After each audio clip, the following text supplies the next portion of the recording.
আমরা কিছু সংযোজন করব, যেহেতু অনেকেই একটা সময় ছিলেন আমাদের সাথে, তারা এখন নাই। অনেকে দেশের বাইরে চলে গেছেন, অনেকে কাজ করছেন না। তো এখানে যাদের ইচ্ছা আছে এই সেক্টরে কাজ করার জন্য বা বাইরে আপনারা অনেকেই কাজ করতেছেন, আমি মনে করি আমরা আজকের এই প্রোগ্রামের শেষের দিকে অথবা সাইডের সাথে আপনারা যোগাযোগ করবেন। আমরা এই সেক্টরের জন্য এবং এই অ্যাসোসিয়েশনের জন্য আমরা নতুন করে চিন্তা ভাবনা করতেছি, নতুন কিছু আছে এবং এই বছরে আমাদের আরো কিছু প্ল্যান আছে যেগুলো নিয়ে আমরা একসাথে কাজ করব। ওই সেটা কমিটিতে এসেও হতে পারে, বাইরে থেকেও হতে পারে, আমরা দুইভাবে চিন্তা ভাবনা করতেছি। তো এখানে যদি কারো উইলিংলি আপনারা এই সেক্টরে কাজ করতে চান, অ্যাসোসিয়েশনের সাথে থাকতে চান, আমি মনে করি যে আপনারা আজকেই একটা সুযোগ আছে, এত বড় প্ল্যাটফর্মে একসাথে হওয়া খুব একটা সময় সাপেক্ষ ব্যাপার, বা সবার ব্যস্ততার কারণে অনেক সময় আমরা পারিও না। আমি অনুরোধ করব আপনারা আপনাদের যার যার জায়গা থেকে নিজেদের ইচ্ছাটাকে এখানে আপনারা আমাদেরকে জানাবেন এবং আমাদের এই অ্যাসোসিয়েশনের সাথে সংযুক্ত হবেন। ধন্যবাদ সবাই।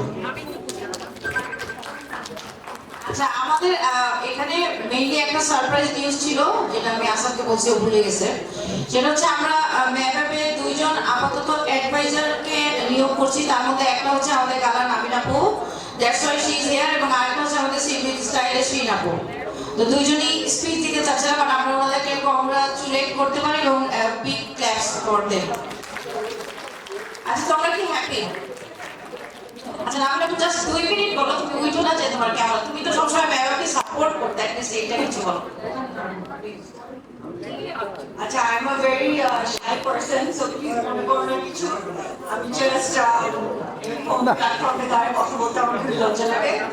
বাট আমি all I gonna say is that it was a surprise. I didn't know যে ওইটা অ্যানাউন্স করবে, আমি এখন জানলাম। So thank you, Shaida, and যেটা ভাইয়া বলছিল যে for the future of the industry, I think of course we have to keep up to date with the recent trends always. যেটার জন্য we always have to thank Shaida, সবসময় এরকম courses আমাদের জন্য নিয়ে আসে বাংলাদেশে, which is why we can do these courses and be up to date with the latest trends and fashion in makeup industry. So as makeup artists, I feel যে আমাদের সবসময় এই জিনিসটা ফলো করা উচিত, because trends change every 5 years, every 2 years. কিন্তু পুরো makeup বলো, লিপস্টিক বলো, সবকিছু কিন্তু চেঞ্জ হচ্ছে, স্কিনের ফিনিশিংও চেঞ্জ হয়। আগে আমরা যেরকম হেভি মেকআপ করতাম, বক্সি আইব্রোস করতাম, it's not in trend anymore. So we have to keep these things in mind and always be up to date with the recent trends, and hopefully attend these fabulous classes and learn more. Thank you, Shaida. Thank you so much. Thank you so much.